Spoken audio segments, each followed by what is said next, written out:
Barakatah to my brothers, Yahweh Shemalatah Ba'ashim, Yahweh Shah to my sisters. I'm priest and officer of 1,000 Rakah Ariyah, representing the Israelite School of Universal and Practical Knowledge, straight out of 1 West 125th Street, Harlem, New York, under Commanding General Yohana. And what we teach is that the Black, Hispanics, and Natives are one people. We are God's true chosen people. And being God's true chosen people comes with a set of responsibilities. Those responsibilities is to follow the law, statutes, and commandments as Christ has shown us to follow them. Now, what those law, statutes, commandments do is band us together to love one another. It shows us how to love one another properly. That's something that we will not get from our oppressors. That's something that we will not get from the school system. That's something that we will not get from this society today. We will not learn how to love each other because we are taught individualism. We gotta look out for ourselves. You only live once. You know what I'm saying? We're taught from birth to look out for ourselves. Not every nation is taught that, but Black, Hispanic, and Native, we are taught to look out for each other. I mean, to only look out for ourselves and not look out for each other, which is something that the Israelite School of Universal Practical Knowledge comes in to do. We teach each other to look out for each other because it's vital. It's something that's very needed in today's world. Without looking out for each other, all we're going to do is rob, steal, do all types of atrocities. You know what I'm saying? Rape. You know what I'm saying? Sleeping with other men's women. We're going to commit all types of acts of hatred towards each other and not recognizing who our enemy is. And in not recognizing who our enemies is, that leads us to blame one another for the crimes that we are committing to each other, which we should not. Our enemy holds that responsibility fully and wholly and solely. You know what I'm saying? But I'm going to open up the class to any questions. If you have any questions in the class, you know what I'm saying, you can ask them at any point, any time. Just type them in the chat. I will be able to see your questions. Shalom, sis. Shalom. Yahweh Shemalatah Ba'ashim Yahweh Shai. Patience and peace, what is their difference? Well, it's simple. Look up the definition. You look up the definition, they're going to be two different definitions. Patience is a virtue. Peace is a state of mind. Who is the enemy? Well, let me tell you who the enemy is. The enemy is those that end up shooting unarmed Black, Hispanics, and Natives in the back. The enemy is those that lynched my forefathers and hung them and sold them for profit. The enemy is those that are raping and kidnapping and doing all types of atrocity to my sisters still to this day. That's who the enemy is. You know what I'm saying? Some people may call them Caucasians. I call them the enemy. I call them the devil that the Bible speaks of. All right? But we're going to get to it since nobody has any more questions. We're going to start with the first scripture. Matter of fact, no, we're going to start with a news article first. Because our enemies are banding together. And it's only right. They're supposed to band together. They're supposed to love each other and look out for each other. That's the way it's supposed to be. But this article comes from Raw Story.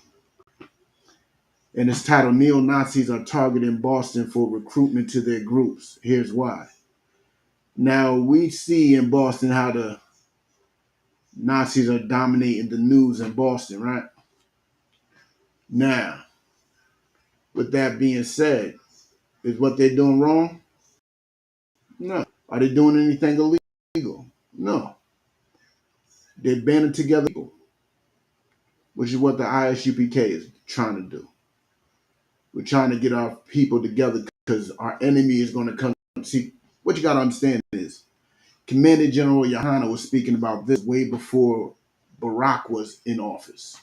He was talking about how they are going to band together, start recruiting through social media and other means, through the internet, and they're going to start banding together in their common hatred for Black, Hispanic, and Native people, which is true, which is happening today.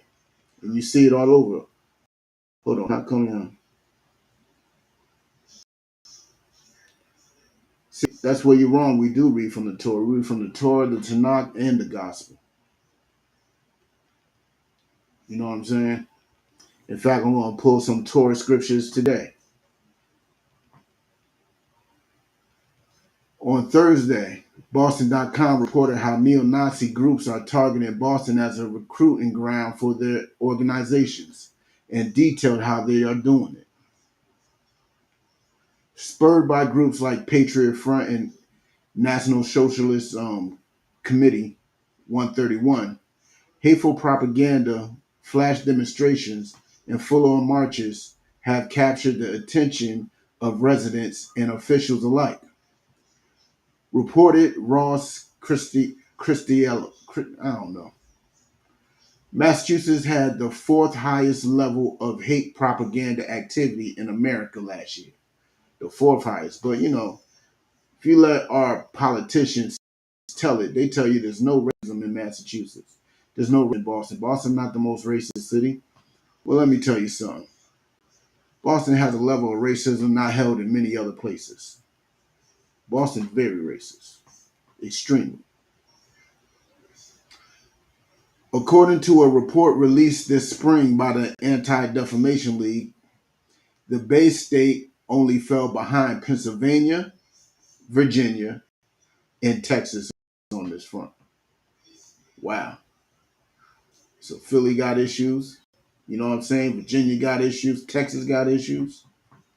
And we got foot on all those grounds in the ISUPK. I'm telling you, Hispanic and natives and all those, man, y'all need to band together with the ISUPK. Because they banding together now. What they going to do once they finish banding together? They're going to start targeting. They're going to start committing acts of hatred, aka abhorring us. You know what I'm saying? Racist and anti-Semitic flyers, banners, and stickers are the usual ways in which these groups spread their messaging to the public. Like, for example, I've seen a lot of stickers in my day. I've seen a lot of flyers. I've seen a lot of banners. None of them moved me. None of them changed my mind. None of them rearranged my thought process. So if you see stickers, banners, and flyers to move you to a direction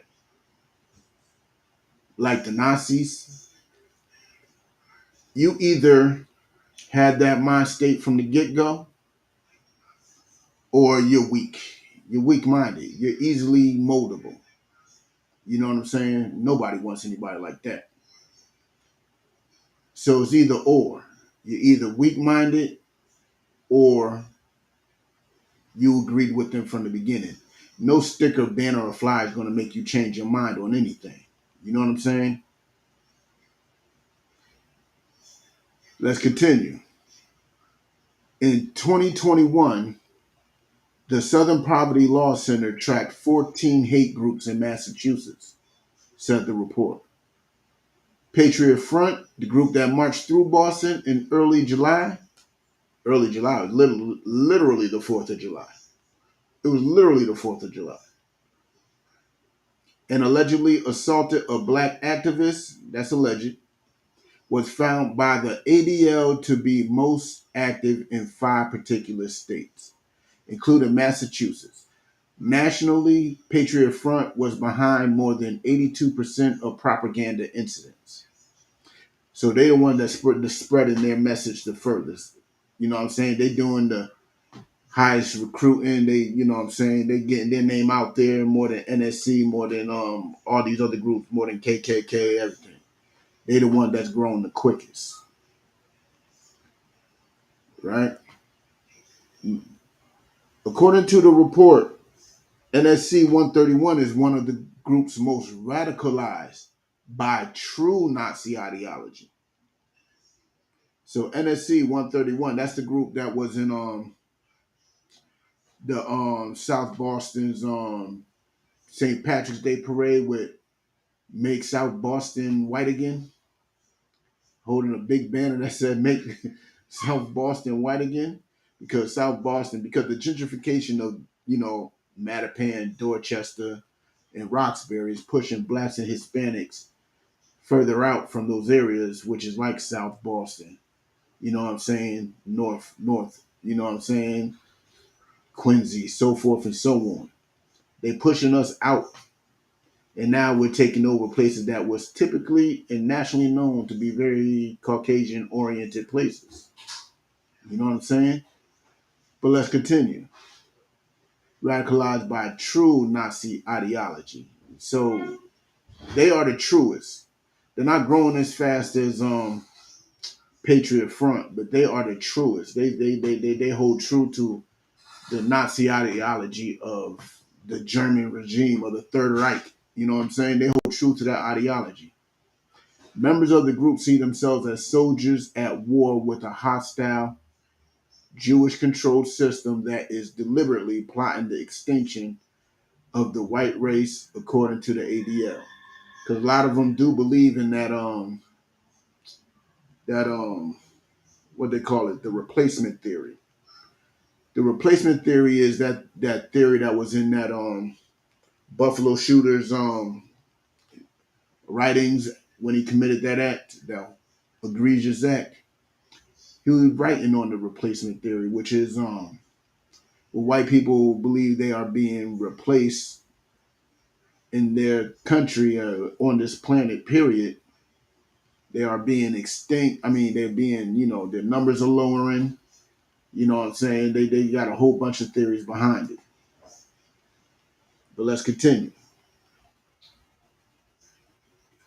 The article reveals several recent incidents of Nazi activities in Boston, including an incident where about 10 members of NSC 131 demonstrated outside the New England Holocaust Memorial in Boston on May 23rd, 2021. I didn't even know we had one, to be honest.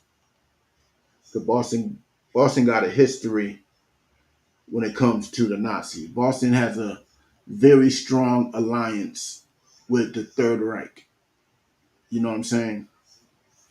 And about 2 dozen people associated with NSC 131 gathered outside Brigham and Women's Hospital holding a banner that reads, B&W Hospital kills whites. Now, we know that's not true because the number of black women that's being killed in these hospitals today is horrifying. What police are to black men, hospitals are to black women. And they are being murdered purposely by these doctors and nurses, and nothing is being done about it. Flyers were handed out with the images of 2 Brigham and Women's doctors condemning them for so-called preferential health care policies for non-white patients. I don't know if y'all been to Brigham's and Women's, but I don't see that at all. Last month, a report in the Boston Globe detailed how white nationalist groups, which suffered a setback amid lawsuits and faction fightings after the 2017 Charlottesville riot. You know what I'm saying? There's a bunch of national groups that was in part of that, including the NSC, are becoming more active in New England's generally, including 2 NSC members who were charged with obstructing police while trying to drop racist flyers in Providence, Rhode Island. And let me tell you something, that same group was in Providence, Rhode Island, harassing a black barbershop owner and his patriots inside. They were out there harassing. They are banding together and they are a threat. Y'all may see it as them just being racist. No, they are going to be a weapon of white supremacy. And the quicker that you understand that, the more likely we are to survive. Because I'm telling you, lynchings will continue. They haven't left. Drawn quartering will continue. You know what I'm saying? When you see a black man in Eastie or Charlestown being dragged by a truck, you will know it's real then. I'm trying to give you forewarning about what's going to happen. You know what I'm saying? That's the end of that article. No, but more. Oh, no, I don't think it's the end. Yep, that's the end of that. You know, we can get into more articles too, but let's get into these scriptures real quick. You know what I'm saying? Let's get into these scriptures. Shalom, Yahweh Hashem, Yahweh Shabbarak, what's going on? All right, let's get Deuteronomy 7:6. I'll get that again. Let me get that.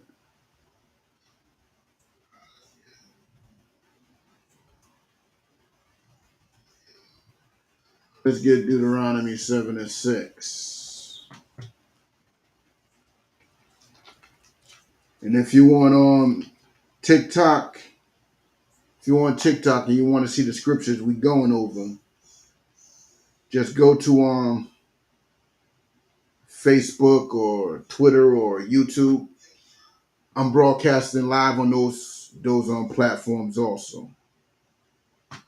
So slide over there if you want to see the scriptures that I'm reading in. You know what I'm saying? But if you're there, Deuteronomy 7:6. For thou art an holy people unto the Lord thy God. Now, the Lord thy God is speaking to a specific people. He's speaking to Israelites. You know what I'm saying? Like this lady asked earlier, am I going to go into the Torah? I'm in the Torah now. Deuteronomy is a part of the Torah. Everybody knows that the Torah is the first 5 books of the Bible. Now, it says in the Torah, for thou art an holy people unto the Lord thy God. Who is he talking to? If you go back to the first verse in this same chapter, it says who he's talking to.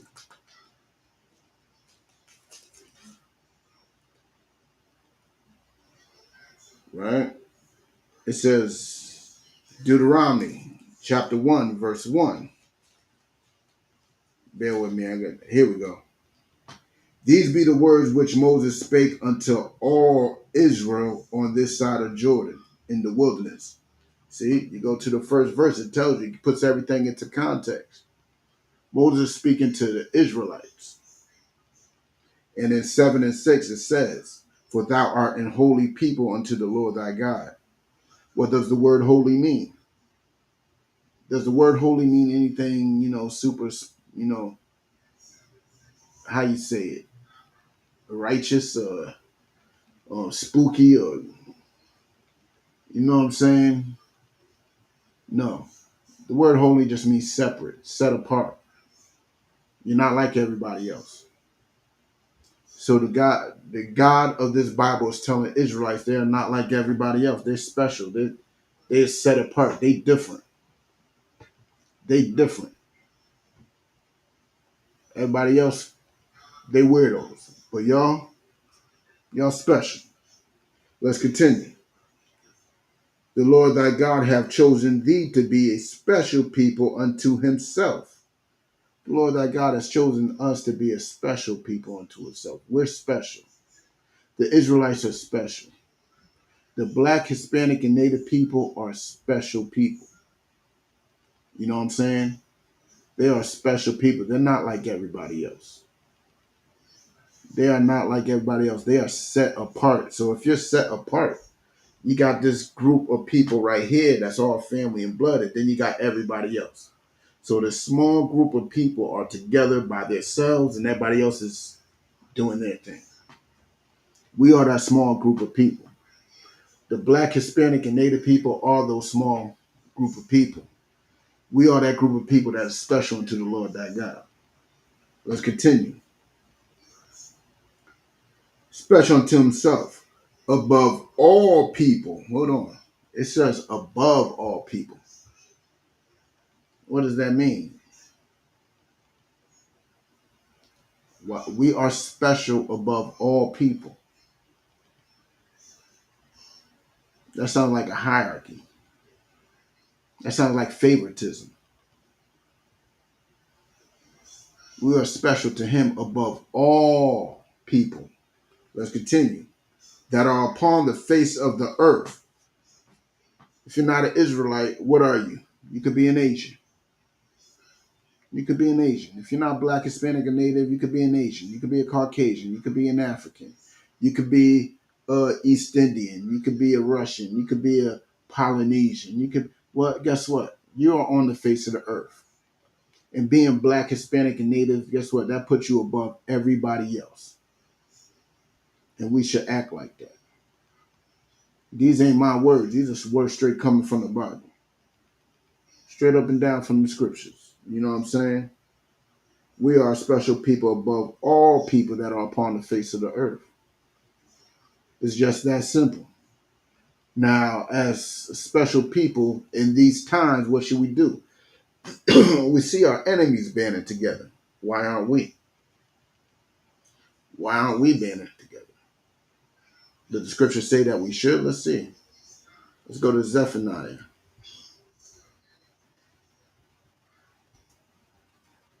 1 and 2, I believe. It might be 2 and 1, but let's see. It might be 2 and 1.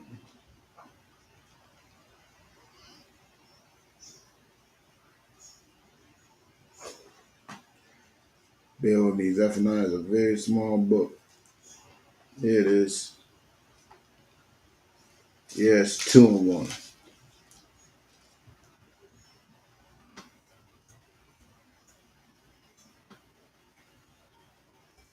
Zephaniah chapter 2, verse 1. Gather yourself together, yea, gather together, O nation not desired. We should definitely gather ourselves together. O nation not desired. What nation is not desired? What nation is hated amongst all nations upon this face of the earth? What nation just can't get no respect, no love, no kindness upon this whole planet? We can't even get it from each other. We hate each other. What nation is that? Let me tell you. The nation that's not desired is the black, Hispanic, and Native people. We're absolutely not desired on this planet. We are the most hated, most disgusted, most despised. You know what I'm saying? Most talked about, most spit upon. You know what I'm saying? We're the only people who are told to forget about their past and the atrocities that happened to them. Only black, Hispanic, and natives are told that. Nobody else. Everybody else could remember the pain they went through.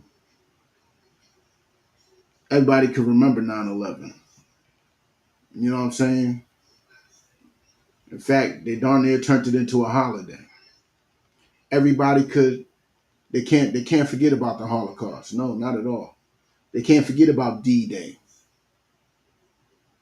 You know what I'm saying? They got to remember that. They got to remember those things that happened to them. But us, now we got to forget it. We got to get over it because we are despised and hated. That's why we must band together and start loving each other and remembering the crimes that our enemies have done unto us because they will continue. These crimes will continue unless we do that, unless we band together, come together, and when you see them as a warning.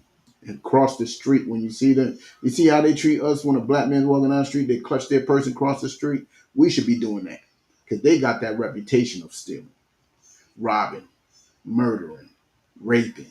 That is their culture. That is literally their culture. That is how they became so powerful is by doing those atrocities to everybody. You know what I'm saying? They did it to everybody. So we got to gather together and we cannot be joining with them. We cannot be loving them because loving them is a poison in our community. In fact, let's get that. Let's get Proverbs 11 and 21.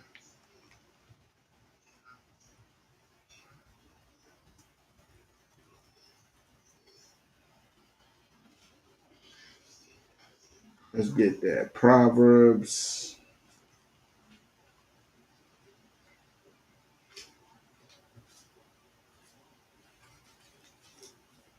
Here we go. Give y'all a couple of seconds to get with it. And if y'all have any questions, just type them on in. Any questions, type them on in. But Proverbs chapter 11, verse 21. Though hand join in hand, the wicked shall not be unpunished. Listen, though hand join in hand, though us holding hands with our enemies, talking about they are allies. You know, Black Lives Matter, marching with them, screaming out, "We shall overcome." It's not going to do anything. It's pointless. It's vain because they're going to still get the justice that the Lord has coming to them. They're still going to get the pain that the Lord has coming to them. And if you're holding their hands, guess what? You're going to partake in that same pain. You're going to partake in that same punishment. That's why you should separate. You know what I'm saying? That's why you should separate. When COVID hit, we got it late. It didn't hit the black, Hispanic, and Native community until much later. You know what I'm saying? I think it was out for like about a good 2-3 months before there was even a case of a black person with it. If we separated and quarantined ourselves away from them, quarantined ourselves away from Asians, the Caucasians, the Africans, the East Indians, so forth and so on, we wouldn't have caught it. If we quarantined ourselves away from them and their ideologies also, because look at monkeypox. Homosexuality is a part of their ideology. That's a part of their culture. That's what they promote. And look, now monkeypox is affecting us more than anybody else. When I mean us, I mean Black, Hispanic, and Native people, mainly Black, Hispanic, and Native men. And on top of that, it's the homosexuals who getting even the most because they're practicing in the ideology of another nation. And within that, they have to catch that punishment. They have to catch that punishment fully. You know what I'm saying? Because they don't want to separate from our enemies and separate from their ideologies and join together with their own people and start practicing and living the culture of their people, which forbids homosexuality. If somebody told them that homosexuality was wrong and that that's just a lust that is poisoning their mind, those brothers probably wouldn't have monkeypox right now. Monkeypox is a sign of integration. It's a thing of integration. And we need to segregate from them. You know what I'm saying? Quicker we segregate, the better we are. You know what I'm saying? Let's continue. But the seed of the righteous shall be delivered. See, if you're living righteously, and it said the seed of the righteous, that means the children, those that were born, living that, you know what I'm saying? Not just living that life, but born again into it. You know, they started living that life of following the law, statutes, and commandments. They will be delivered. They don't have to worry about the punishment of our enemies. When those bombs start flying, those nuclear bombs hit this country, because you see what China and Russia's talking. And I don't think they playing. I don't think they playing. I can see this ain't even conspiracy news anymore.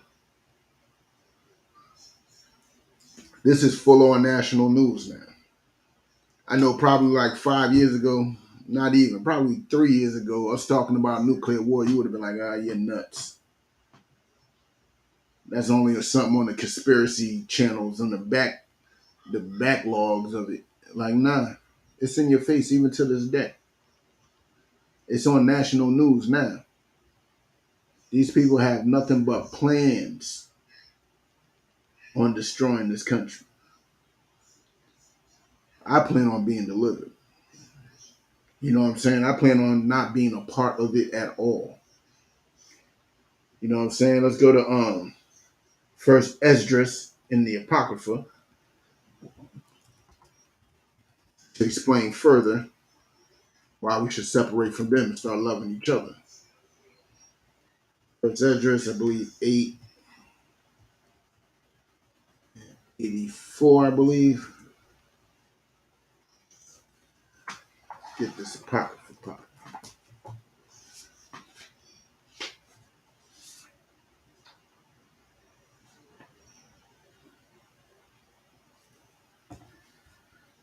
All right, if you're there, read along. If you're not, if you can't find it, that's because you probably don't have an apocrypha or a King James version, the 1611 King James version, which the apocrypha is in. Because if you look at the history of the apocrypha, the Roman Catholic Church took out those books, and they didn't. They said they weren't canon, meaning that they have no significance with the rest of the books, which is not true at all. Because the apocrypha agrees with everything that is in the book. And not just that, it actually explains a certain period of time that is taken out. Because the Greek captivity that the Israelites went through is not in the Bible. It's in the Apocrypha. You know what I'm saying? And it has a whole bunch of historical facts, and history connects the two too. You know what I'm saying? So let's get with it. But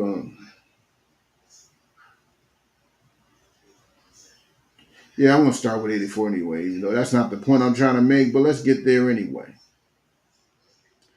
First Ezra chapter 8, verse 84.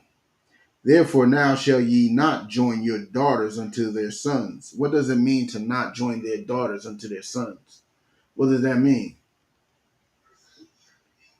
Our daughters cannot be joined to their sons. What does that mean? Type it in if you know what that means. So I won't be the one that's being told is taking the scriptures out of context. What does it mean that my daughter cannot join their sons? What does that mean? Because I don't want to pull the scripture out of context. Because that's what everybody on TikTok going to say. That's what everybody that's on Facebook going to say. Twitter and YouTube. They're going to say I'm taking it out of context. So if you're there, type it in. What does it mean?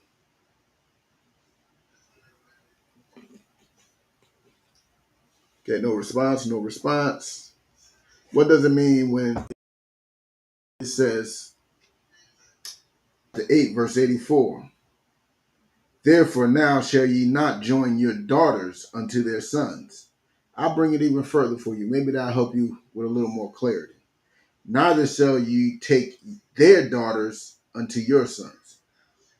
So we can't give our daughters to their sons, and we can't take their daughters unto our sons. What does that mean? If you know, type it on in. Because I don't want to be the one that's known to take the scripture out of context. What does that mean? If you know what it means, type it on it. I'll give y'all 5 more seconds.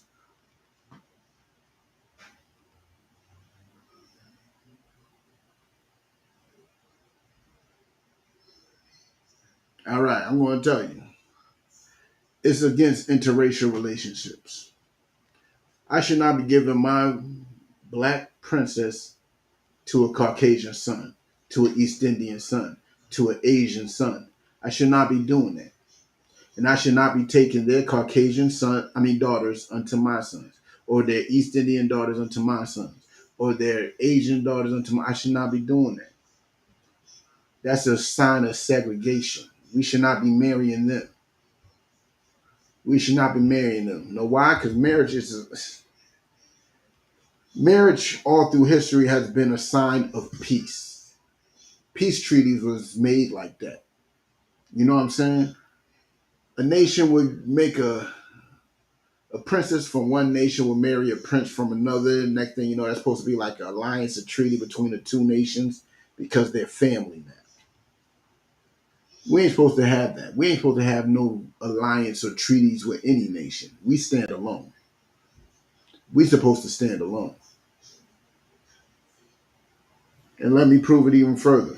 Let's read verse 85. Moreover, ye shall never seek to have peace with them. You know why? Because marriage was a way to seek peace with people. We can't even be seeking peace with them. So all your marches of we shall overcome to, you know what I'm saying, stop. Guess what? You're trying to seek peace with them. Black Lives Matter, you're trying to see people. You're looking for their acceptance. You're begging for their love. And we should not do that. We should not be seeking peace with those who want to kill us. Those who will jump out of a car and shoot a 12-year-old kid because he's playing with a toy gun. Like, what 12-year-old did not play with a toy gun? Explain that. It's normal. You know what I'm saying? But these are the people you seek to have peace with. These are the people you want to beg acceptance from. These are the people you want to beg love from. Love me. Stop. Don't even seek their peace. Let's continue. Moreover, ye shall never seek to have peace with them, that ye may be strong and eat the good things of the land. That's how we're going to become strong as a people. Integration is not going to make us strong as a people. It's not designed for that. You know what I'm saying? Integration is for us to assimilate into their society. It's not for them to assimilate with us. It's for us to be programmed into their way of life, into their way of thinking. So at the end of the day, all we're doing is destroying ourselves with integration.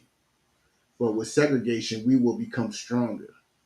And that has been shown throughout history, throughout the Black Wall Streets, the Rosewoods, the Seneca villages. You know what I'm saying? We were growing as a people.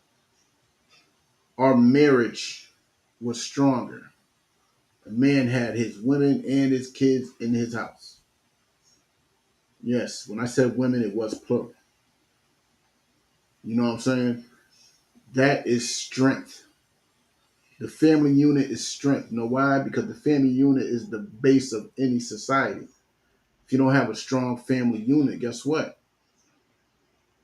Your society will fall. And our enemy right now, family unit, is crumbling with no help from us. Most High in Christ. That's all due to the Lord. Their family structure is crumbling because their parents are being opioid addicts. You know what I'm saying? Running out there strung out, hating each other, being gone for weeks and months, running these streets, just like our parents did in the 80s. So don't feel bad for them because they didn't feel bad for us. You know what I'm saying? Just separate yourself from that. Just separate. But let's continue. And that ye may leave the inheritance of the land unto your children forevermore. That's the only way we're going to become strong. You know what I'm saying? We get that family unit right. Separate from our oppressor. Stop living the lifestyle that he's living. And we be able to have an inheritance for our people. Because when we were doing that, we were segregating. We had land. We had businesses. It was able to pass them down to our children. Now we can't. Now we have nothing. Now we have debt and oppression. That's the only thing we can give to our kids now is debt and oppression and life lessons and Christmas and Thanksgiving and pork. That's the only thing we can give our kids nowadays. You know why? Because we love our enemies more than we love ourselves. That's why. That's why. And I'm going to go even further. Let's go back to Deuteronomy. Let's go back to Deuteronomy.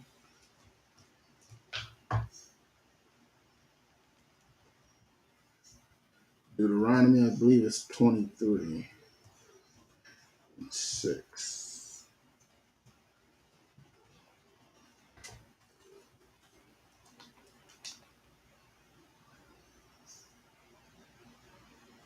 Here we go. Deuteronomy chapter 23, verse 6. This is going to reiterate the verse that I just read for y'all, but give you a little more detail too. Shall I read the verse above it? Nah, let's stick with it. Deuteronomy chapter 23, verse 6. Thou shalt not seek their peace, nor their prosperity, all thy days forever.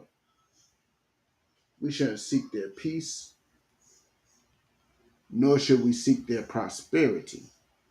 And that's another thing. Chasing after their money, trying to be like them, trying to keep up with the Joneses, the Smiths, and and the while Koskis and you know what I'm saying, whatever their names be, the Elon Musk, and we trying to be like them. Guess what? That's how we end up killing each other. Trying to be like them, trying to integrate and assimilate into their world. I mean, that's how they built America. So it only makes sense. That's how we believe that we could strengthen ourselves as individuals. See, we were raised to be individuals. So when we see crime as a way to get money, guess who we commit the crime to? Each other. We further oppress each other because we're the easier target. We're not going to go out there and rob a Caucasian on Beacon Hill. Nah, we're going to go right to Blue Hill Ave or to you know what I'm saying, to H Block or something like that. We're gonna go somewhere in the hood and rob each other. Somewhere in the hood to rob each other. You know why? Because we're trying to be like them. We're trying to have their money. We're trying to live it up. We sell crack to each other because that's what they do. They gave us the crack to sell to each other. So they making money off of drugs. Hey, we should too. And all we do is end up destroying each other. You know what I'm saying? They raped, murdered, pillaged to get this country so great. So that's what we're going to do. They schemed, plotted to overcome. Guess what? That's what we're going to do. Because we are seeking their wealth. We are seeking their prosperity. And that's not our ticket out of here. Our ticket out of here is straight up loving each other. Our ticket out of here is straight up looking out for each other. You know what I'm saying? Let's let's drop that. Let's go back to first address. Let's go back to that same joint that we was in.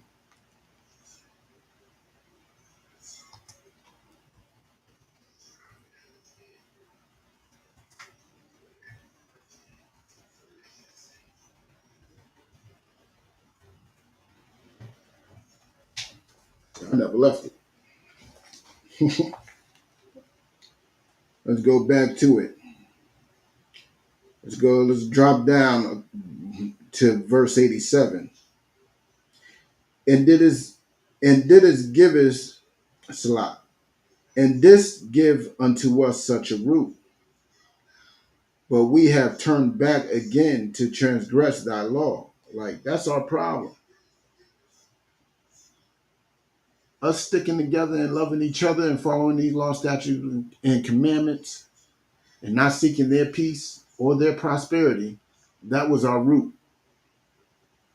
That was our root to our family structure, our root to our nation, our root to our society, was these law, statutes, and commandments and loving each other. Not loving our enemy, not doing what they do, but that was our root. And our roots are dried up, dwindled away. And we need to regain them. Let me start that back from the top. And this give unto us such a root, but we have turned back again to transgress thy law and to mingle our uncleanness of the nations of the land. That's what we did. We left our root of sticking together and loving each other to go mingle with these other nations, with the uncleanness. What do you mean the uncleanness? With the dirty things that they do. They eat pork, crab, shrimp, and lobster. So we continue in that uncleanness. They participate in homosexuality. So we continue to mingle in that uncleanness. You know what I'm saying? They charge each other all types of taxes and you know what I'm saying, upcharging each other, running each other's pockets. And we continue to do that too. They do drugs and get high, and we continue to do that. We do everything that they do because we want to be like them. We blame them for cultural appropriation, but the truth is we are culturally appropriating them. We are copying them in everything that we do because we want to be like them. We're too scared to separate from them.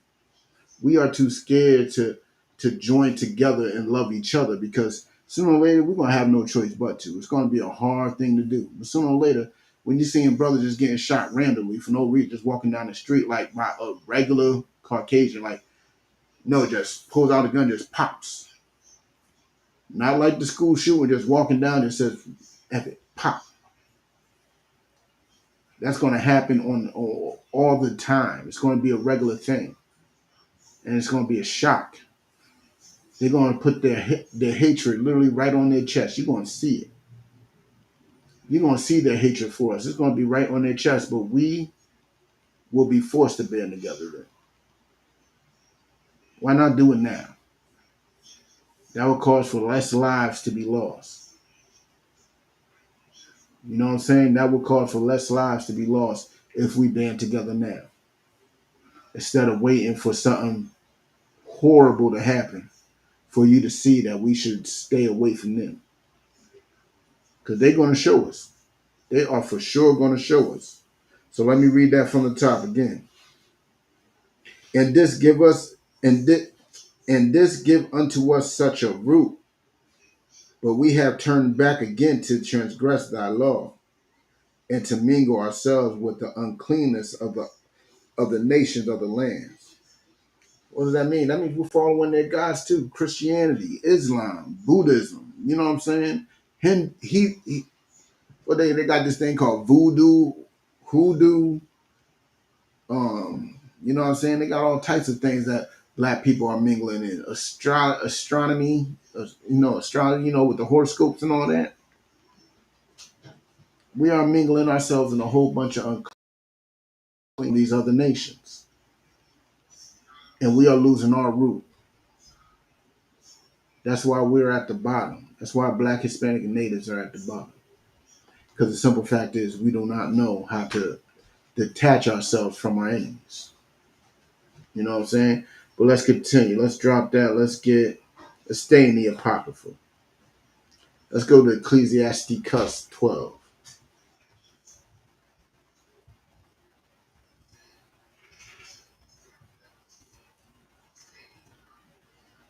I believe 10.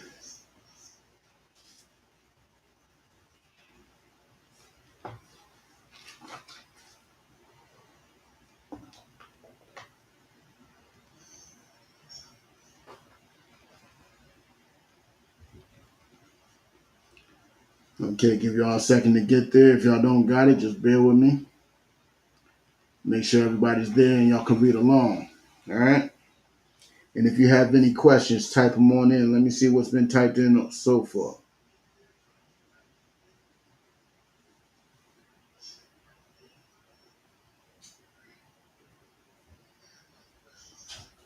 Oh, Pigeon Mike Tyson asks, how do we know Americans are descendants of Judah, Mexican, Issachar, and etc.?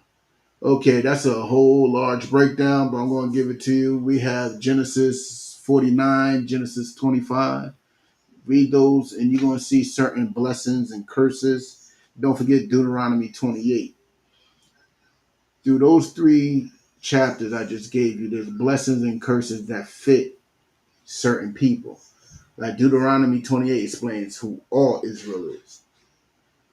But 49 is certain blessings given to each tribe. And those blessings stick hard today to those tribes. You know what I'm saying? And you'll see it. You know what I'm saying? Might get into that next week. You know what I'm saying? That's a dope subject and that's a dope question.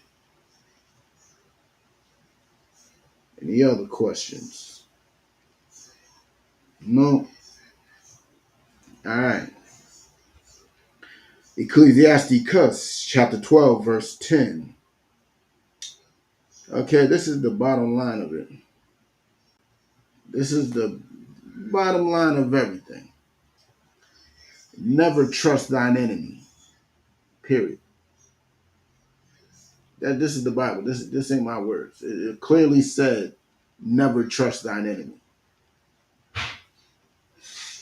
So why do we choose to sit and chill with those that are shooting us in the back? Shot a man over 60 times. Drove recklessly to break another black man's neck. You know what I'm saying? Why would you trust those type of people? Why would we trust those that are banding together all throughout Boston to display their hatred for us? Let me show you something. I'm going to show y'all one more thing. Let me share this screen. I seen this last night. That's the crazy part. So I took a picture and I made this post. Now it literally says go free. No white guilt. No white guilt. That's the name. They want to get rid of that white guilt. Let me show you something. Hold on. We're going to hold this Ecclesiasticus 12 real quick. We're going to hold that. And we're going to go to, I believe that's Zechariah or Zephaniah 11.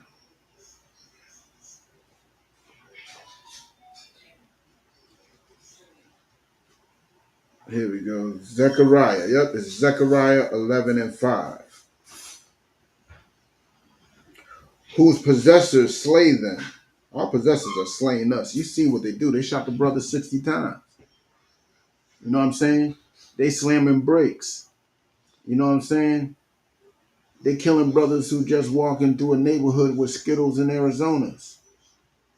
You know what I'm saying? They choking brothers out. They killing us. They slaying us.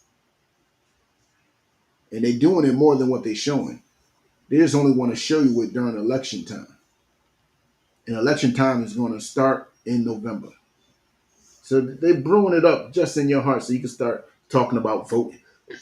Like voting is the answer. It's not the answer. But just remember, it says go free, no white guilt. Let's continue reading this. I want to read it from the top. Whose possessors slay them and hold themselves not guilty. They hold themselves not guilty. They hold themselves not guilty. You know, they don't see what they're doing is wrong. That's why they say go free, no white guilt. They are killing us and they say they are not guilty. That's why so many of them walk off from their, you know what I'm saying, hearings or whatever they had, from their trials. They go scot-free. You know, like the dude that killed Tamir Rice. He was about to get another job in Pennsylvania, but guess what happened? Nope. People found out, shut that down. But that's all you're going to do. You're going to try to find another city to be a cop in. And they're going to take him, knowing that he killed Tamir Rice, knowing that he killed a 12-year-old kid that was just playing with a toy gun. You know why? Because they hold themselves not guilty. He don't think that he should not be a cop, and he's not prepared to be a cop. He believes he's fully prepared to be a cop, killing 12-year-old kids, playing with toy guns. And that's why I wrote down there, they are banding together. They will look out for each other, united in their hatred for us. The question is, where do you stand? Where do you stand? That's the question. Are you standing with your brothers? Or are you standing with your enemy, who is banding together to show you how much they hate you? What are you doing? Well, let's read that again. Whose possessors slay them and hold themselves not guilty, and they that sell them, who sold us? Who sold us? Who sold us? Do I have to spell out who sold us? Caucasians, Africans, Asians, Arabs, all of them had a hand in the transatlantic slave trade. And then they still selling us even to this day within sports and politics and everything else. They still making money off of us to this day. Well, let's continue.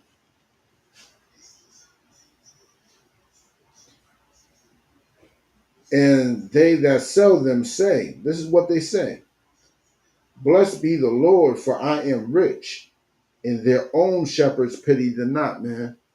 They know they're making money off of us, and they know who's most at fault within our own community. Those who are at fault in our own community are our own shepherds, are our own leaders, are the ones that are supposed to protect us. And that is those in the Christian church. That's the ones that we see as our leaders. Our so-called political leaders, you know what I'm saying? They are selling us. You heard what Martin Luther King said. You know what I'm saying? He felt that he gave his people into a burning house. And he for sure did. And he is fully at fault at that. You know what I'm saying? So we're going to drop Zechariah 11 and 5. And we're going to go back to Ecclesiasticus 12 and 10.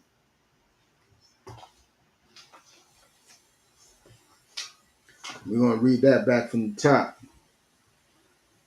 You know what I'm saying? Never trust thine enemy, for like as iron rusteth, so is his wickedness. Never trust them. For like iron rusteth, so is his wickedness. I mean, they may seem like they nice. They may seem like they about love and everybody and unity and equality. They may show that. But deep in their heart, man, they probably members of the NSC. They're probably members of the Patriot Front. They're probably members of the Ku Klux Klan. And for sure, it's almost guaranteed because iron will rust sooner or later. Just give it time. And that rust will show. So it's guaranteed. It's not even like, will it happen? It's not a question if it will happen. The question is when it will happen. When will your enemy show you that he hates you? And how close to him do you want to be when he shows you that? Do you want to be all up in his face, or you want to be far away from him where he can't touch you? That's the question you must ask yourself. Because like iron rusteth, so will his wickedness. It's guaranteed. Well, let's continue. Though he humbles himself, he will humble himself. He will talk to you about how Black Lives Matter. He will talk to you about the crime that's being committed against you. He will do all that. And you will see it. But let's continue. And go crouching, even though he may be crouching, may be looking humble as can be, maybe looking like he's for the cause, he's for the people, he's an ally. You want to invite him to the cookout. But guess what? Let's continue. Yet take good heed and beware of him, man. Take a good look at him. Take notice. Keep your distance. See him as a danger sign. You know what I'm saying? See him as smoke to a fire. Because soon you're going to see the blaze. And thou shalt be unto him as if thou hast wiped a looking glass. Sooner or later, you're going to keep your distance and you're going to see everything's going to be clear to you. It's like wiping a magnifying glass, a looking glass. You know what I'm saying? It's like wiping a looking glass and got the spots all off of it. Now you can see him clearly and it's magnified. Everything is clear to you.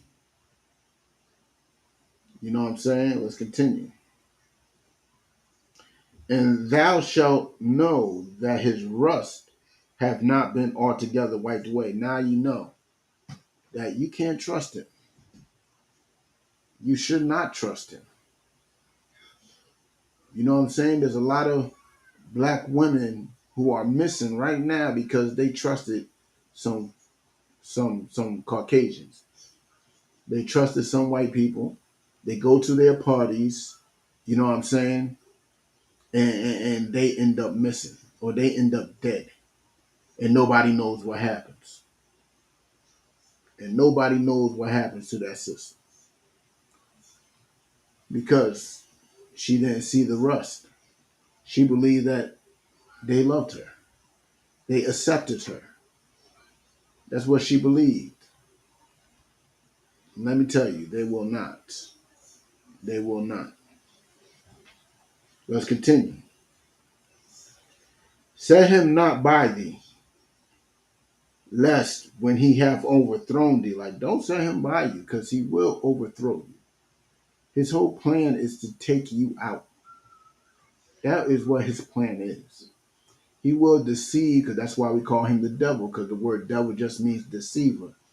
He will plot, scheme, deceive, and be the devil that he is just to take you out.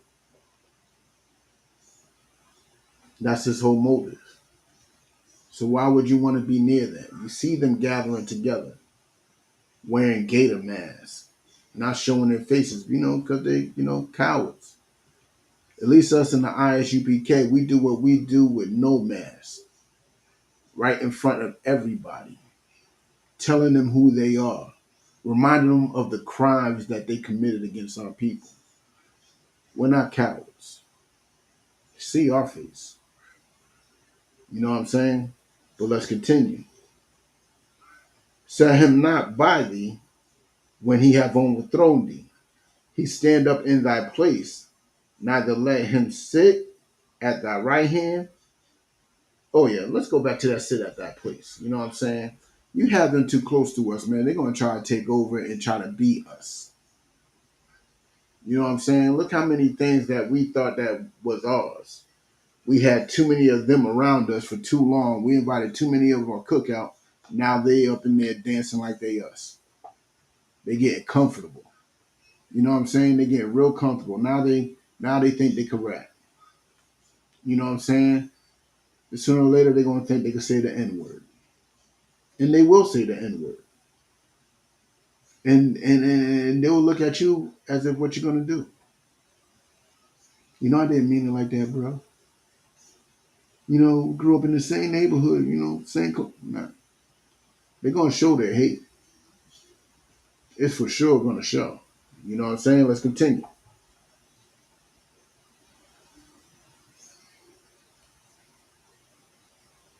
And thou at the last remember my words. Like, remember these words that I'm telling you today about not trusting your enemies. Stay away from them. They are uniting for our downfall. You're going to remember these words, right? And be pricked therewith. And they're going to sting at you. You're going to be thinking about them.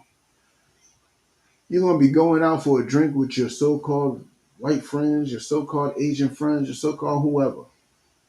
You're going to be going out for a drink with them after work, and then you're just going to be looking at them funny because these words are going to be pricking at you. They're going to do something that's going to that's going to remind you that they should not be trusted. And I hope this comes true.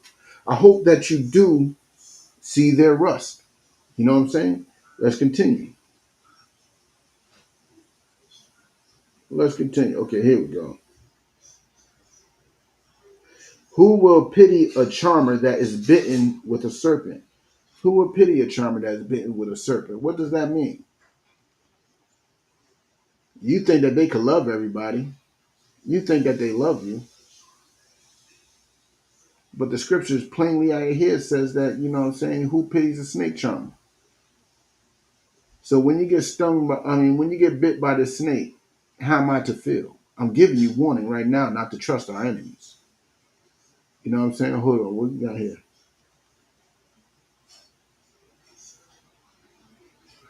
I like that scripture. That reigns true. Those that forsake the law do praise the wicked. And that's a heavy point right there. Because the simple fact is, our law tells us to stick together and love each other.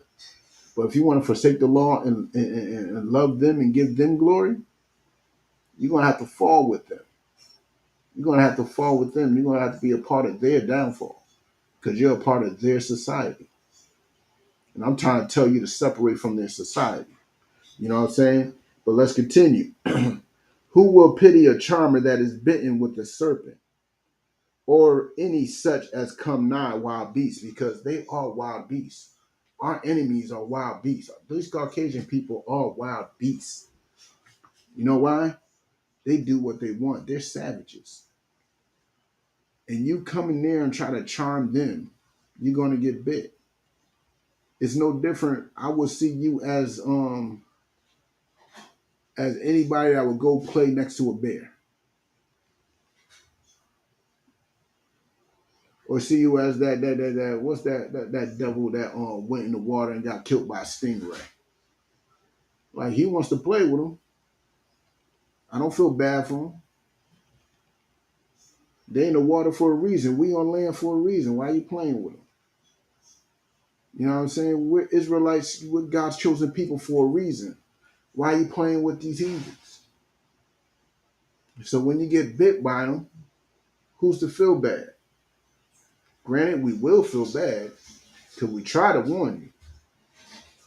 No, we won't. You know what I'm saying? We won't. Let's continue this. So one that goeth to a sinner and is defiled with him in his sins. Like you want to be around those people. You want to be around those heathens. Guess what? You are defiled by their sins.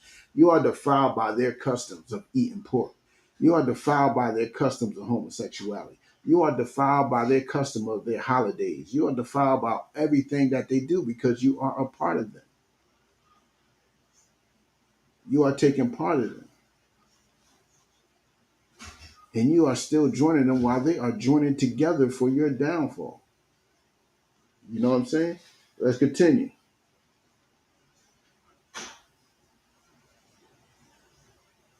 Okay, defiled by the sin. Who will pity? Who will feel bad for that person? Who will feel bad?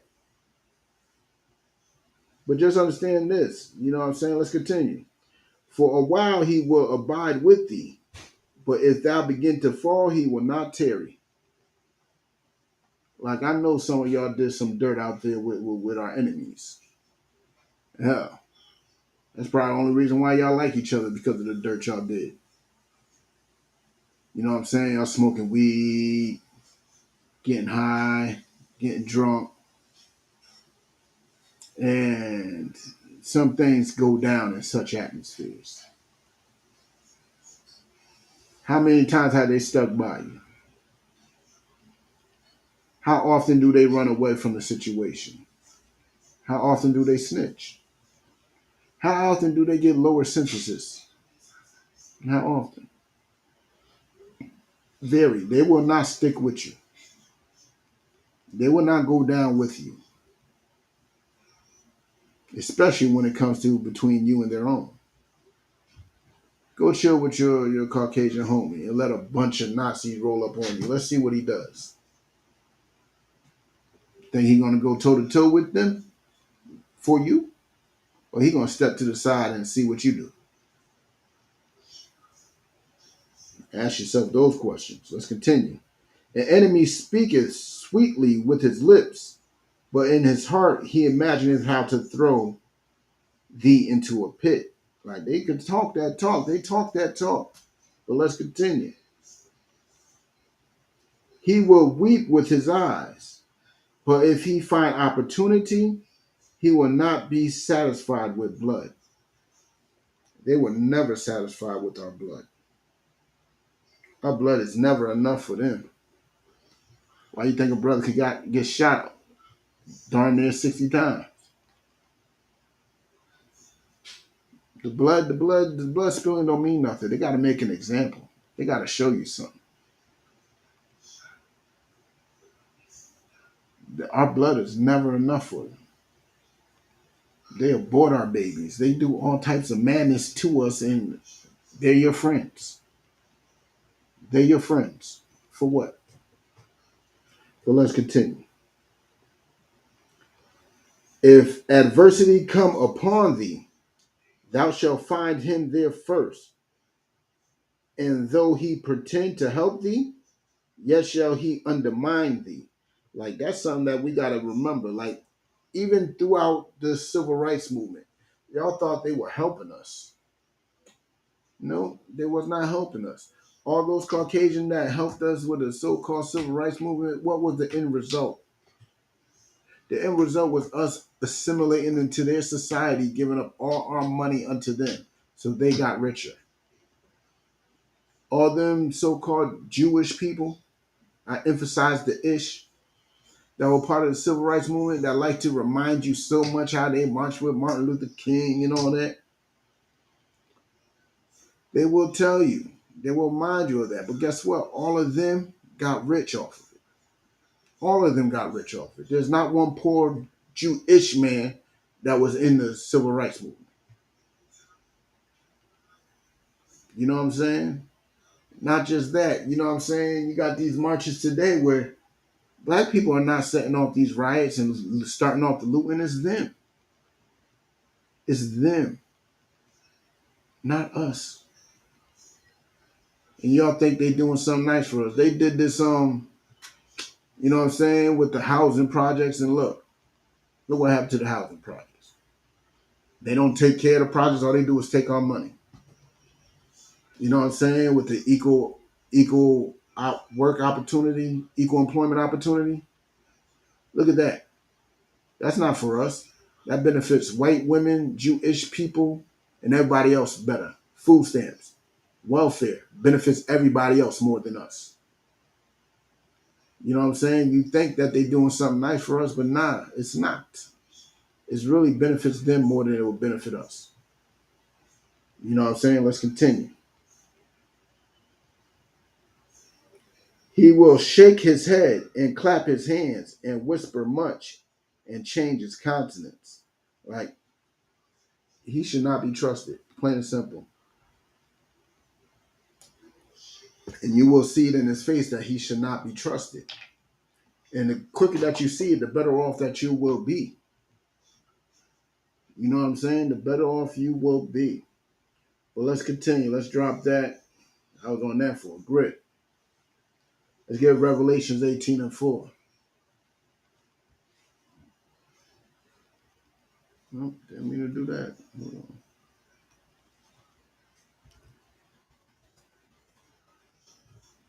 Revelations 18 and 4.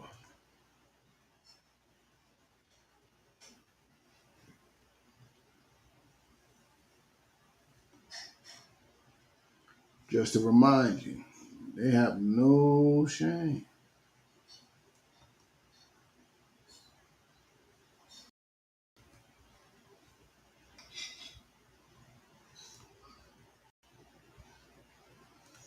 Keep it up there for a bit. You know what I'm saying? Revelations chapter 18, verse 4. And I heard another voice from heaven saying, come out of her, my people. Why is this voice from heaven telling black, Hispanic, and natives to come up out of her? Why is it telling us to come up out of her? It's no different from when you see your son sleeping with a known prostitute in the hood. You walked in on your son sleeping with his known, what you gonna tell him? Come up out of her. Why are you telling them that? That's a question for y'all. Why are y'all telling your son to come up out of that whore, the neighborhood whore? Because that's what God is doing. God is telling the black, Hispanic, and Native people to come out of her, that whore.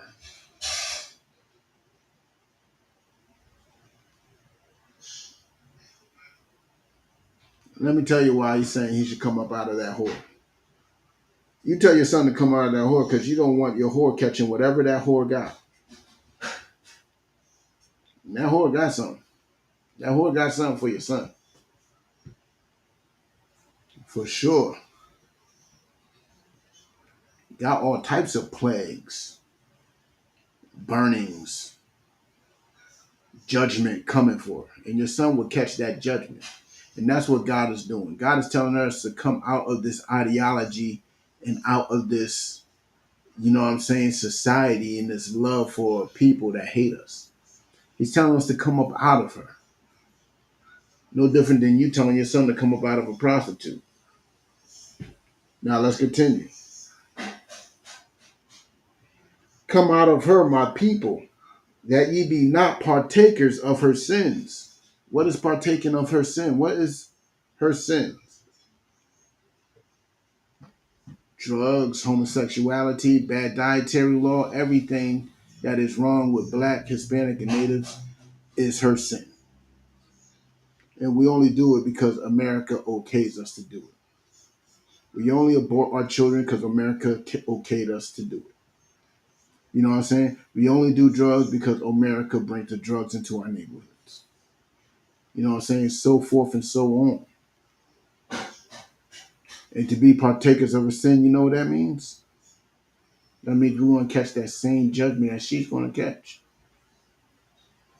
So if your son sleeps with a whore, don't be surprised if he catch crabs, gonorrhea, syphilis, AIDS, so forth and so on. Don't be surprised. Us being all up in America's society, don't be surprised if we catch that nuclear fire. You should not be surprised if we catch that new serving strange gods. That's correct too. That's correct too. Being all up in America, we are serving strange gods. Hell, to a lot of us, our women is our gods. That's only could be allowed in America. You know what I'm saying? Our children are our gods. We do anything to make our children happy. Oh, they're your God. You know what I'm saying? So if you don't come up out of her, you're gonna catch that AIDS, you're gonna catch that syphilis, you're gonna catch those monkeypox. You're gonna catch all that. Because that's America's judgment. So when those nuclear bombs start flying, don't be surprised if the temperature goes up. You know what I'm saying? Because you did not want to separate yourself from her. And it's okay because sooner or later they're going to separate themselves from you. They're going to band together in their hatred for us anyway. You know what I'm saying? So let's continue. Let's continue with that. Let's finish that off real quick. And that ye receive not of her plagues. Like there's plagues that's coming to her. There's plagues that's coming to her. Know why these plagues are coming to her? Let's continue. For her sins have reached unto heaven. Like America sees, God sees what America has been up to. God sees what America does. God sees the victims and the hell that America has put his people through. And they have to pay for that. That's why the Lord asked you to come out of her, because what they're about to pay, if you're too close, you're going to pay too. So separate from her, my people. It can't get any simpler than that. Let's go to Exodus 33 and 16.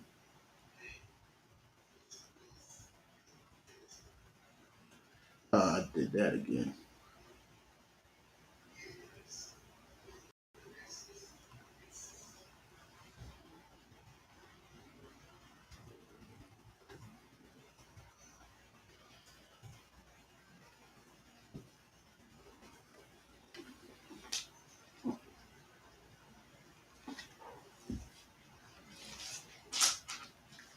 Like that lady at the beginning was like, why don't we never go to the Torah? Well, I'm back in the Torah. This is Exodus. Exodus chapter 33, verse 16. For when for wherein shall it be known here that I and thy people have found grace in thy sight? It's talking about the Most High. We have found grace in the Most High sight. We, you know what I'm saying, some favor. You know what I'm saying? Let's continue. Is it not in that thou goest with us? So shall we be separated, I and thy people, from all the people that are upon the face of the earth. See, segregation and separation has been something that God wanted way back then for his people. This is back in Exodus. God wanted his people to separate from Egyptians, separate from all the other nations that were out there, the Mesopotamians, all them. All those people that was out there, no, we should have no dealings with them. You know what I'm saying? Let's read that again. For wherein shall it be known? Here. So let it be known right here and now, that I and thy people have found grace in thy sight. Is it not in that, because we found grace in your sight? Is it because of this? Thou goest with us, so shall we be separated, I and thy people, from all the people that are upon the face of the earth. This goes back to Deuteronomy 7 and 6. The Most High put us above all the people. He wanted us to be holy above all the people, separating us from all the other people. This goes way back to Exodus, and we should do that now. That's our only hope, is segregation and separating from these people who want us dead. These people that are killing your children, these people that are arresting your children, they want us dead. And our only solution is segregation. And the quicker we discover that, the quicker we understand that, the better we are. The whole lot better we are. Let's stick with let's go to Jeremiah 10.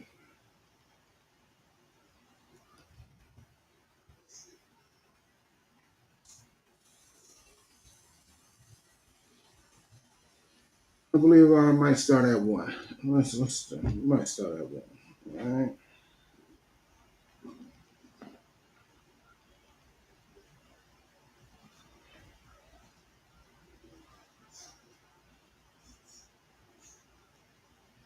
Almost there, almost there. Here we go. Right here. Jeremiah 10, verse 1. Hear ye the words which the Lord speaketh unto you, O house of Israel. So let's get this clear. See, I told you, when you read those first verse, sometimes that puts everything in context. These words is not for everybody. These words are specifically for Israel, the Israelites, the black, Hispanic, and Native people that fits the curses of Deuteronomy 28. Let's read that again. Hear ye the word which the Lord speaketh unto you, O house of Israel. Thus saith the Lord, learn not the way of the heathen. We ain't supposed to learn the way of the heathen. All these things that we doing in this hellhole, and it's not just America. You know what I'm saying? It stretches all the way out to England and everywhere else. America's influence on this planet is vast and it's very strong. You know what I'm saying? So let's read that again. Learn not the way of the heathens. What are some of the ways of the heathens? Some of these holidays. We're learning their way with these holidays. You know what I'm saying? We're learning their ways with their customs that they live. You know what I'm saying? They got to eat that crab, pork, shrimp, and lobster. Those are delicacies. You know what I'm saying? We got to do what they do, and we should not be learning their ways. We technically shouldn't even be learning their language, but that was forced upon us.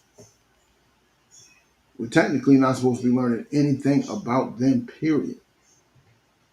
We should have no concern about the way they live.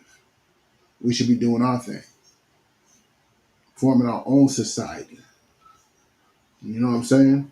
Let's continue. And not be dismayed at the signs of heaven, for the heathen are dismayed at them. Like, we shouldn't even be amazed at the things that they do. You know what I'm saying? We shouldn't even be dismayed at it. You shouldn't be shocked or in awe. You know what I'm saying? Because it's nothing compared to what our Lord could do. It's nothing. You know what I'm saying? But let's drop that. Let's get Luke 12 and 51 and continue on this division.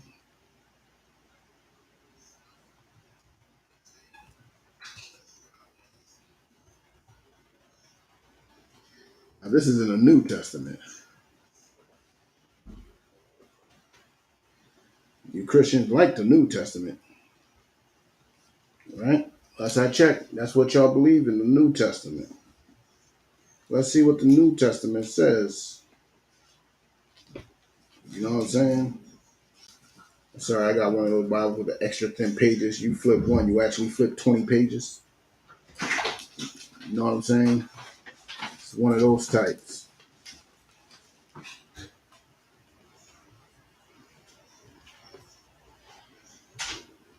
All right, Luke chapter 12, verse 51. Now, these are Christ's words. These are not my words. If you know anything about the Bible, if the words aren't read, they're supposed to be coming straight and directly from Christ's mouth, not mine.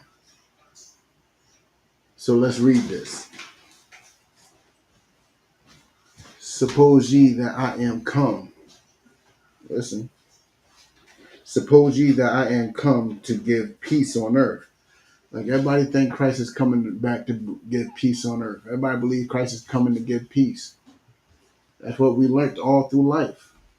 Christ is coming to give peace. You know what I'm saying? It's been said forever. You know what I'm saying? From the beginning of the time, it's been said that he's coming back to bring peace on earth. You know what I'm saying? Little kids be chilling with lions and stuff like that. I seen some type of strange Bible book for children growing up, and I had pictures of, you know what I'm saying, little white kids chilling with tigers and lions. And they were thinking of that type of peace. It'd just be peace on earth everywhere. But let me continue. I tell you, nay, but rather division. Look, Christ ain't coming to bring peace on earth. He's coming to bring division, separation, segregation. The righteous here, the wicked there. That's what Christ is coming to do.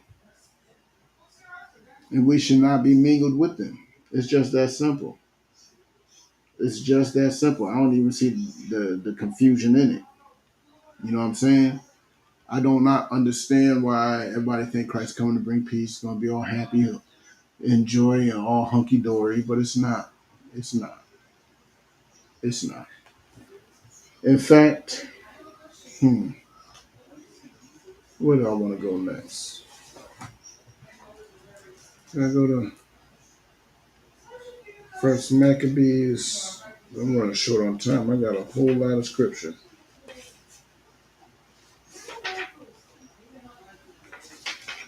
First Maccabees 1.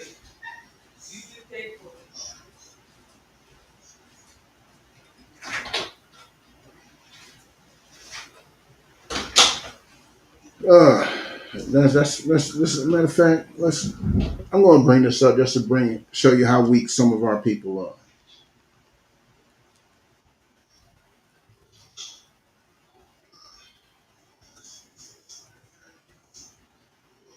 Now I read a scripture on how us segregating will make us stronger as a nation, right?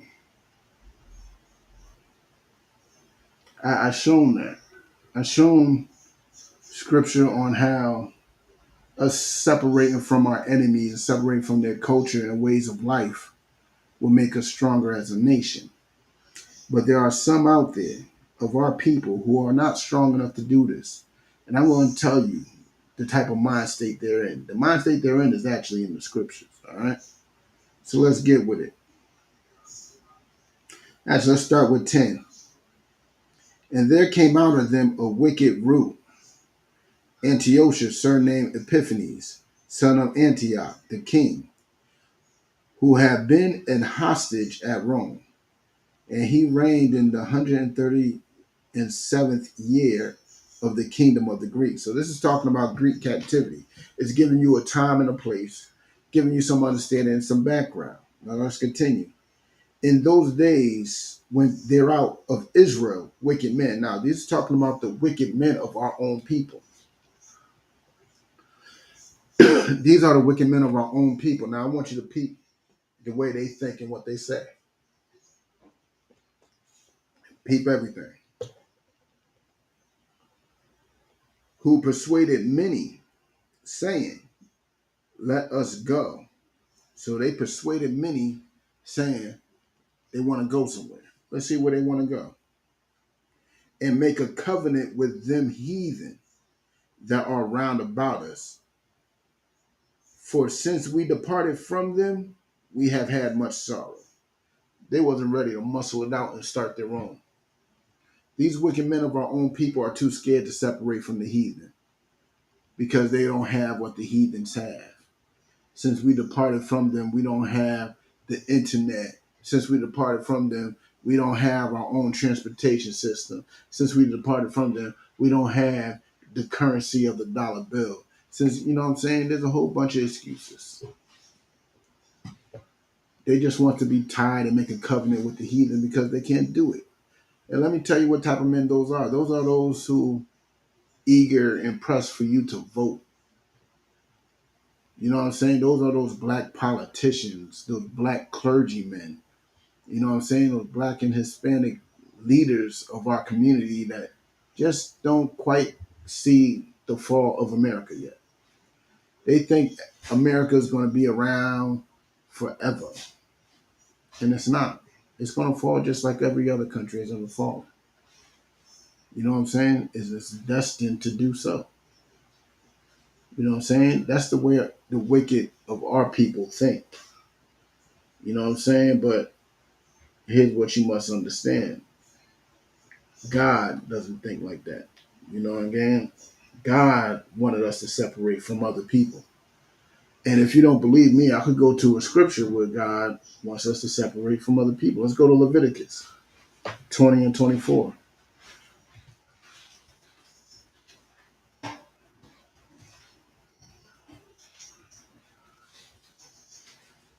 Let's go to Leviticus 20 and 24.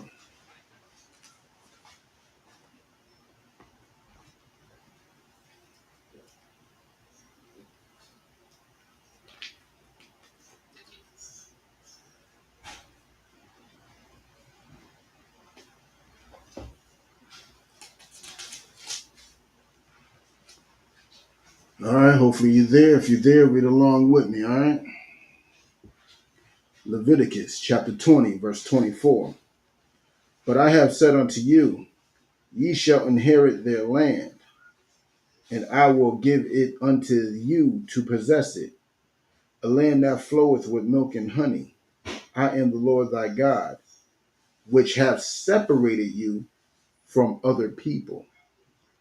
So this ain't my want, this ain't my desire. This is God's plan to separate us from other people. That's why he gave us a certain land so we don't have to go into other people's lands. We could have just stayed where we were at.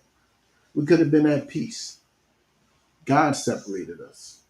If God wanted us all to be with each other, all mingle amongst each other, it would have went differently.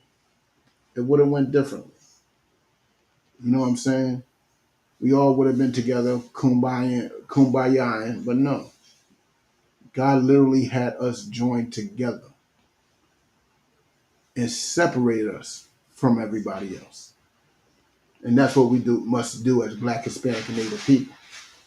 As Black, Hispanic, and Native people, we must straight up and down separate from our enemies. You know what I'm saying?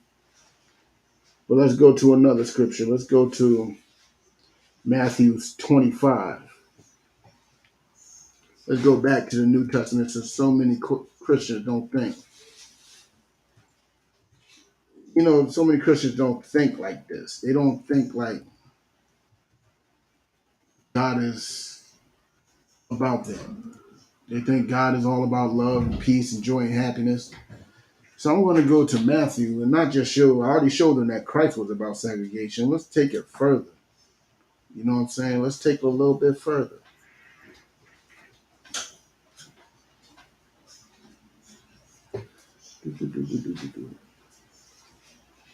Bear with me as I get there.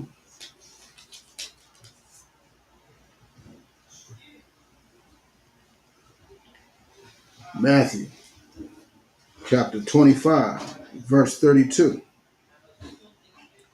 And before him shall be gathered all nations. Now understand this. All nations are going to be gathered in front of the Most High.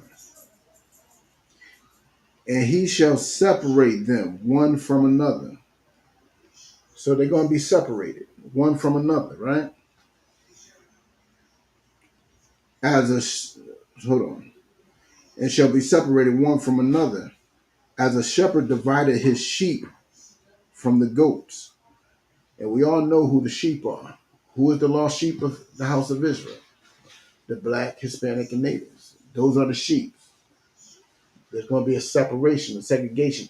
The sheep is going to go in one direction, everybody else the other. Watch. As a shepherd divided the sheep from the goats, and he shall set the sheep on his right hand. So you're going to have the sheep on the right hand side, and the goats on the left. And the goats are going to be on the left hand side, separated, segregation. Then shall the king say unto them on the right hand. Now he's talking to the sheep, those lost sheep. The sheep of the house of Israel. That's who Christ said he came for. He came for the lost sheep of the house of Israel. So the sheep is on the right hand, and this is what he's telling them. Come ye blessed of my Father, inherit the kingdom, prepare for you from the foundations of the world. So we got to prepare ourselves for that kingdom. How do you prepare yourself for that kingdom? It's very simple. To gather together. That's the first step. Following these law, statutes, and commandments. That's the first step. Loving each other. That's the first step. Yeah, they all first steps. Every last bit of them. The same step. Come together, love, do follow the law, statutes, and commandments, and love each other. That's how we separate. That's how we gain the kingdom, right? For I was and hungered, and ye gave me meat. I was thirsty, and ye gave me drink. I was a stranger, and ye took me in. All right, we gonna do some of this. Let's drop down. Let's drop down to 41. Let's see what he says to the sheep. I mean to the 4. And the king shall answer and say unto them, verily I say unto you, and as much as ye have done it unto the least of my brethren, unto me also. Okay, that's talking about those who follow Christ, right? Verse 4. Then shall he say unto them on the left hand. Remember, the goats are on the left hand. You got the lost sheep of the house of Israel on the right, and you got all the goats, which is the nations, on the left hand. He said, depart from me, ye cursed, into everlasting fire, prepared for the devil and his angels. So what is that talking about? It's talking about our main enemy and all those that helped him must depart from our king. They must not stand in front of him. They are cursed. They're going to be in slavery. They're going to be in all types of chains. What they done to us, minus the unlawful stuff, we are going to be doing to them. But segregation ain't in the New Testament today. Segregation has nothing to do with the New Testament. Well, look, it's right there. It's plain to see. It's plain as day. You know what I'm saying? It's about as clear as it can be. But I want to finish this up with something. Let's go to Lamentation 4 and 17. We want to end it off with this one.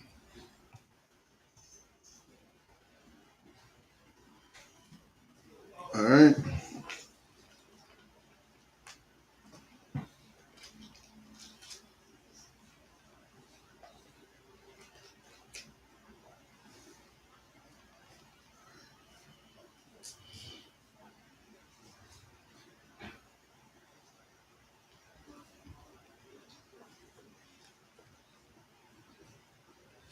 All right. If you're there, follow along with me. Lamentations chapter 4, verse 17. As for us, this is a message for all those who think that there's hope for unity and love and equality. Let me tell you something. As for us, our eyes as yet failed for our vain help. Like, your eyes are deceiving you. You're looking for vain help from those who don't care to help you. Let's continue. In our watching, we have watched for a nation that could not save us. In our watching, we have watched for a nation. We are looking towards those people to save us. How do I know that we want them to save us? That's why we vote for them. We vote for them because we believe that they could solve our communal problems. But no, our eyes are just hoping for vain help. They have no intentions on helping us. So all this begging that we're doing is vain. So stop trying to love them and seek their love and prosperity and their acceptance. You know what I'm saying? But let's continue. They hunt our steps that we cannot go into our streets, man. You're looking for these same people's help that are literally hunting our steps. They literally hunt our steps, but you're looking for their help. They're literally plotting and scheming on ways to kill us every day, but you're looking for their help. You're begging them to stop killing us. I got a question. Does the lamb beg the wolf not to eat it? Or does the lamb run away and find safety? The lamb causes segregation, a separation between itself and the wolf. And we should do the same because they are wild beasts. The gazelle don't ask for peace with the lion. It's not begging for peace with the lion. Like, well, yo, lion, why you eat? Yo, we equal. We're both walk on four legs. Like, no. That gazelle causes separation between the lion and itself. You know what I'm saying? But let's continue. They hunt our steps that we cannot go in our streets. Our end is near. Our days are fulfilled, for our end is come. Look, you keep on loving them and begging them for help, the end is near. The end is near. So what you should do is call that number on the bottom of the screen right there. Call that number on the bottom of the screen right there. And for those on TikTok, the number is 857-990-1887. If you're in the Boston area, call that number and gather up with your brethren, with your people. That's where your protection is. Your protection isn't anywhere else. Your protection is not anywhere else. And I'm going to end the class off with that. You know what I'm saying? If you want to be a trooper or a student of the Israelite School of Universal and Practical Knowledge, call 857-990-1887. And we'll get you right. Get in all black, black shirt, black pants, black headpiece, you know what I'm saying? Black boots. And we'll get you right. You know what I'm saying? And with that, shalom.